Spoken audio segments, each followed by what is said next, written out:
एक बार की बात है। एक गांव में एक लड़का रहता था। वो लड़का पढ़ाई में बहुत होशियार था, लेकिन उसकी पढ़ाई नहीं हो पाती थी क्योंकि वो लड़का अपना घर भी चलाया करता था। वो रोज अपने खेत में जाता, दिन भर वहाँ काम करता और शाम को घर वापस आकर वो थोड़ी बहुत पढ़ाई कर लिया करता था। अब जब वो लड़का 12वीं क्लास में गया तो सभी गांव वालों को ये लग रहा था कि हमारे गांव से यही लड़का 12वीं में फर्स्ट आएगा, क्योंकि गांव वालों को भी पता था कि वो लड़का पढ़ाई में बहुत होशियार है।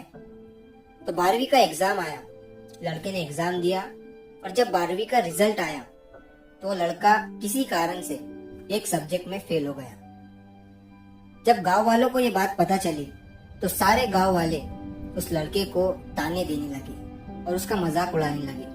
वो जब भी अपने घर से खेत की तरफ जाता तो उस रास्ते पर उसे जितने लोग मिलते वो सब उसे ताने देते रहते।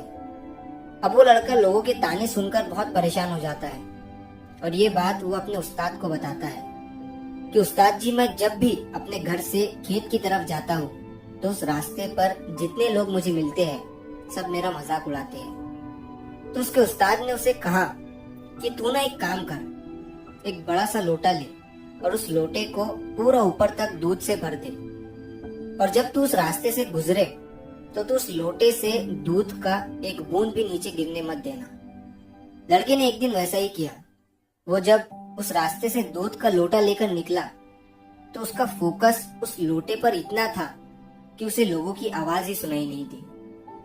वो इतने ध्यान से उस लोटे को लेकर चल रहा था कि उस लोटे से दूध का एक भी कतरा नीचे ना गिरे।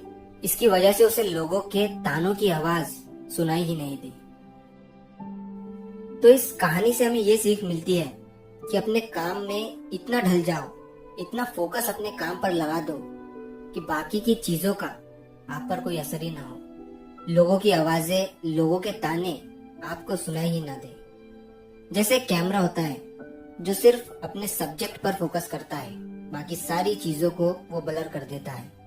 तो बस आपको भी उसी तरह अपने काम पर, अपने टारगेट पर फोकस करना है, बाकी चीजें तो अपने आप ही ब्लर हो जाएंगी।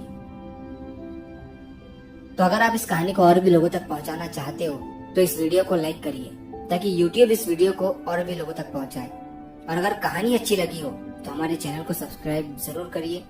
मिलता हूँ मैं अगली बार इसी तरह की कहानी के साथ। तो सब्र करो, शुक्र करो और जिंदगी में आगे बढ़ो।